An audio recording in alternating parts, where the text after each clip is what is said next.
In this video I'll show you how to buy Bitcoin using Changelly in a simple and beginner-friendly way, but before starting it's important to clarify that I'm not a financial advisor and this is not financial advice. This content is only for educational purposes, so always do your own research. Changelly is a crypto exchange service that allows users worldwide to buy Bitcoin using fiat currency through partnered payment providers.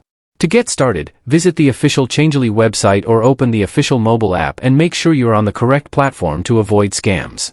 From there, select the option to buy crypto and choose Bitcoin as the asset you want to purchase.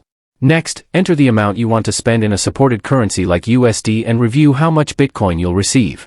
Changelly will then show available third-party payment providers such as MoonPay, Simplex, or Mercurio, and you can choose one based on fees, payment methods, and availability in your region.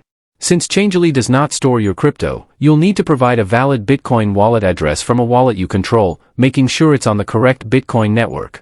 After that, you may be asked to complete identity verification and finalize payment using options like debit card, credit card, or bank transfer. Once the provider processes the transaction, Bitcoin is sent directly to your wallet, usually within minutes, though delays can happen due to verification. Subscribe now for more clear and honest crypto guides you can trust.